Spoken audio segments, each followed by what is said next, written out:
अरे बहू जरा जल्दी कर, बारात निकलने का समय हो गया है। जी माँ जी, बस हो गया। मुझे भी मेरी देवरानी के आने का बेसब्री से इंतज़ार है।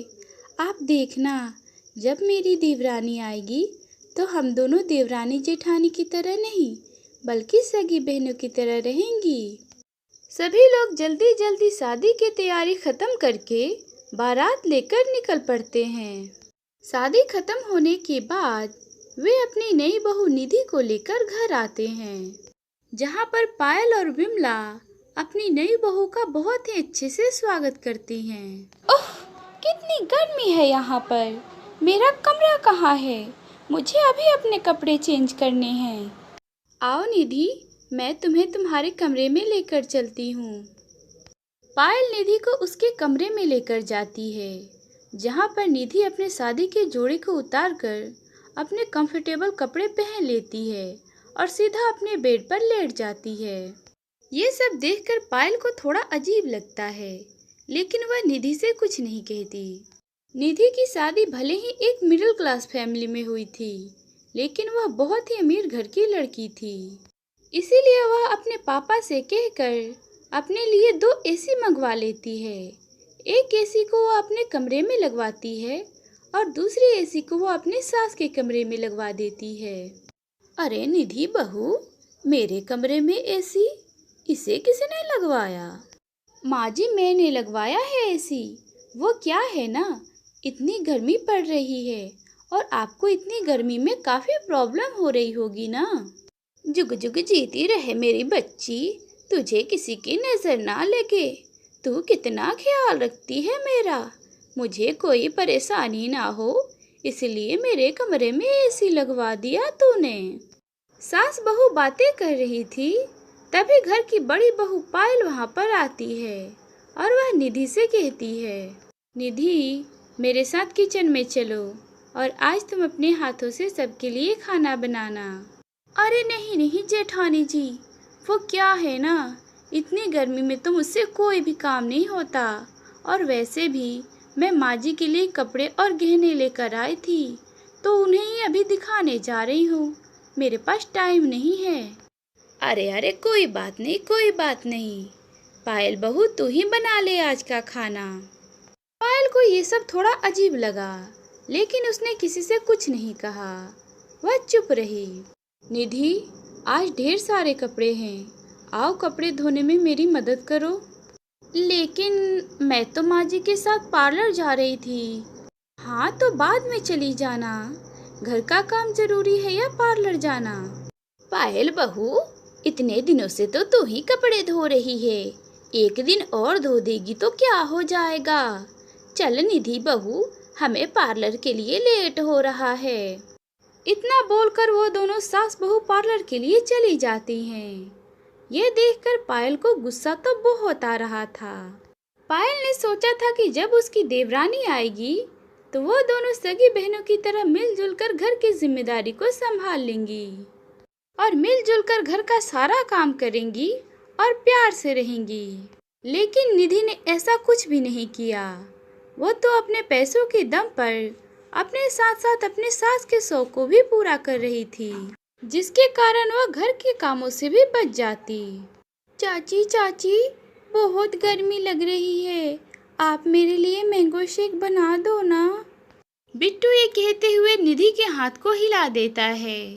निधि अपने हाथों पर नेल पेंट लगा रही थी। बिट्टू के हाथ हिलाने के कारण निधि का नेल पेंट खराब हो जाता है और वह गुस्से में बिट्टू से कहती है, अबे ओ, अंधा है क्या, दिखाई नहीं दे रहा? तेरी वजह से आज मेरी नेल पेंट खराब हो गई, 2 मिनट का भी तुझे सब्र नहीं है क्या? ये कहते हुए निधि बिट्टू को धक्का दे देती है, जिससे बिट्टू जमीन पर गिर जाता है और उसके जोर जोर से चिल्लाने की आवाज सुनकर सारे घर वाले वहां पर आ जाते हैं। निधि, तुम्हारी हिम्मत कैसी हुई मेरे बेटे को धक्का देने की? एक तो जब से आई हो महारानियों की तरह दिन भर घर में बैठी रहती हो और मैं इस गर्मी में सारा सारा दिन नौकरानियों की तरह काम करती रहती हूँ। अच्छा, तो तुम मुझसे इस तरह से बात करोगी? जानती हो मैं किसकी बेटी हूँ अब बस बहुत हो गया। मैं तुम्हारे साथ और नहीं रह सकती। मुझे अभी के अभी इस घर का बंटवारा चाहिए। हाँ हाँ, तो कर लो ना बंटवारा।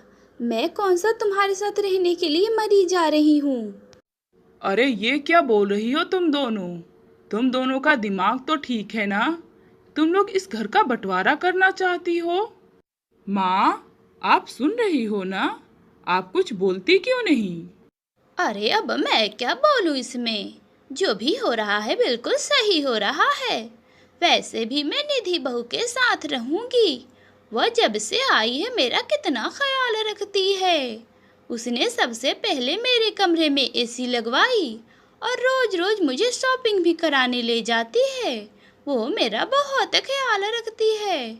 मैं तो निधि बहू के साथ ही रहूंगी।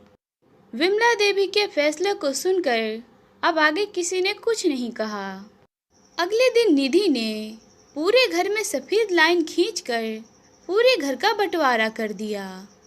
जहां निधि अपने पति और सास के साथ रहने लगती है, वहीं दूसरी तरफ पायल अपने पति और बेटे के साथ रहने लगती है। अरे निधि बहू, मुझे बहुत जोरों की भूख लगी है। जरा जाकर मेरे लिए खाना तो बना दे। क्या क्या कहा आपने? आपको कोई गलतफहमी तो नहीं हो गई है ना? अरे मैंने अपने मायके में आज तक एक चाय नहीं बनाया है। अगर आपको इतनी ही भूख लग रही है ना, तो खुद से जाकर किचन में खाना बना लो। मैं तो कोई काम करने वाली नहीं हूँ। निधि की बात को सुनकर बिमला खुद ही किचन में खाना बनाने के लिए चली जाती है। अपनी बहू की बात को सुनकर बिमला देवी किचन में खाना बनाने के लिए चली जाती हैं। बिमला देवी खाना बना रही थी। वहीं लकीर के दूसरी तरफ उनकी बड़ी बहू पायल भी खाना बना रही थी। कैसी नालायक बहू है मेरी। देख रही है कि इतनी गर्मी में इतनी बूढ़ी सास खुद से खाना बना रही है। ये नहीं कि मेरी थोड़ी मदद कर दे। विमला देवी मन ही मन पायल को कोस रही थी और खाना बनाकर थोड़ी देर में किचन से निकल जाती हैं। ऐसे ही कुछ दिन गुजर जाते हैं। विमला देखती है कि उसकी बड़ी बहू के हिस्से का घर बिल्कुल किसी हीरे की तरह चमक रहा है। वहीं उसकी दूसरी बहू निधि के हिस्से का घर बिल्कुल किसी कूड़ेदान की तरह लग रहा था। अरे निधि बहू, देख कितना घर में कूड़ा कचरा फैला है। उठ और जाकर घर की सफाई कर दे। तू बहू है इस घर की, ये तो तेरा काम है। माँ जी, तो आप भी तो इस घर की बहू हैं। आप ही जाकर पूरे घर की सफाई कर दो, क्योंकि मैं इस एसी से तो बाहर जाने वाली नहीं हूँ। निधि की बात सुनकर बिमला सफाई करने के लिए चली जाती है। वह पूरे घर की सफाई करती है। आह, क्या किस्मत है मेरी। ओह, मेरी कमर तो लग रही है आज टूट ही जाएगी। हाय। निधि पूरे दिन अपने एसी के सामने अपने घर में बैठी रहती थी और वहीं अपनी बूढ़ी सास से वो अपने पूरे घर की साफ सफाई करती, बिल्कुल एक नौकरानी की तरह। माँ, चाचा चाची के कमरे से कितनी ठंडी हवा आ रही है।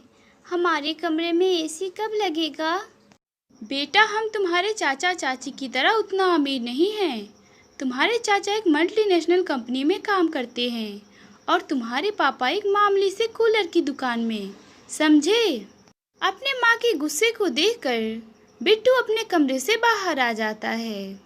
घर के बाहर आकर देखता है तो उसके चाची के कमरे से ठंडी ठंडी हवा आ रही थी, इसीलिए वह खुद को रोक नहीं पाता है और घर के बीच खींची हुई रेखा को लांघकर वह अपने चाची के कमरे में चला जाता है।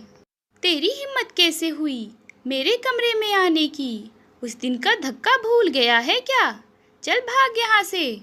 अपनी चाची की डांट फटकार को सुनकर बिट्टू जल्दी से वहाँ से अपने घर में भाग जाता है। बिमला इस उम्र में घर का पूरा काम कर रही थी, इसीलिए उसे काफ़ी थकावट हो रही थी और उसकी तबीयत भी खराब लग रही थी। एक दिन बिमला घर में झाड़ू लगा रही थी, तभी वह अचानक से बेहोश हो जाती है। बिमला को बेहोश हालत में उसकी बड़ी बहू पायल देखती है, मगर वह घर के बीच खींची हुई रेखा को लांघ नहीं सकती थी। माँ जी, मुझे माफ़ कर दीजिए। मैं आपके द्वारा ही इस खींची हुई रेखा को लांघ नहीं सकती हूँ। इतना बोलकर पायल वहाँ से चली जाती है। तभी थोड़ी देर में सुमित घर पर आता है और वह अपनी माँ को बेहोश हालत में देखकर उसे उठाकर अपने कमरे में ले जाता है। अपनी माँ को बेड पर लेटाकर वह निधि के पास आता है। तब वह देखता है कि वह मजे से एसी में बैठकर आराम फरमा रही थी। तुम्हारी आंखों में थोड़ी सी भी शर्म नहीं है? तुम जानती हो कि मेरी माँ बूढ़ी है, फिर भी तुम उनसे काम करवा रही हो।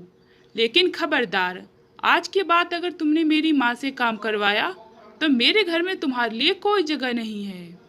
अपने पति को इतने गुस्से में देखकर निधि काफी ज्यादा डर जाती है, जिसके बाद से निधि घर का काम खुद से ही करने लगती है। ओह, कितना मुश्किल हो रहा है। इतनी गर्मी में खाना बनाना पड़ रहा है मुझे। लगता है मैंने कपड़ों में डिटर्जेंट पाउडर की जगह ब्लीच पाउडर डाल दिया है। ये सारे रंगीन कपड़े तो विधवा हो गए। ओह, इतनी गर्मी में मुझे ही घर का सारा काम करना पड़ रहा है। लगता है मैंने घर का बंटवारा करके अपनी ज़िंदगी की सबसे बड़ी गलती कर दी। मुझे अपनी इस गलती को सुधारना चाहिए। इसके बाद निधि घर में खुद से खींची हुई रेखा को पार करके पायल के पास माफ़ी मांगने के लिए चली जाती है, जहाँ पर निधि देखती है कि उसकी सास तो पायल के कमरे में पहले से ही मौजूद है। माँ जी, आप यहाँ पर? हाँ, मैं यहाँ पर। मैं पायल बहू से माफ़ी मांगने आई हूँ। जिस बहू ने मेरी इतनी सेवा की उसे ही मैंने ठुकरा दिया, वो भी तेरी वजह से। तेरी अमीरी के चकाचौंध ने मुझे अंधा करके रख दिया था, जिसके कारण मैं अपनी सीधी सादी भोली भाली बहू को पहचान नहीं पाई और तेरे साथ रहने लगी। बड़ी बहू, मुझे माफ़ कर दे। हाँ जेठानी जी, आप मुझे भी माफ़ कर दीजिए। मुझे आपके साथ ऐसा व्यवहार नहीं करना चाहिए था। मैं वादा करती हूँ कि मैं आज के बाद ऐसा कुछ भी नहीं करूँगी और आपके काम में आपकी हाथ बटाऊँगी। फिर पायल सास बहू को माफ़ कर देती है और पूरा परिवार मिलकर हंसी खुशी से रहने लगता है।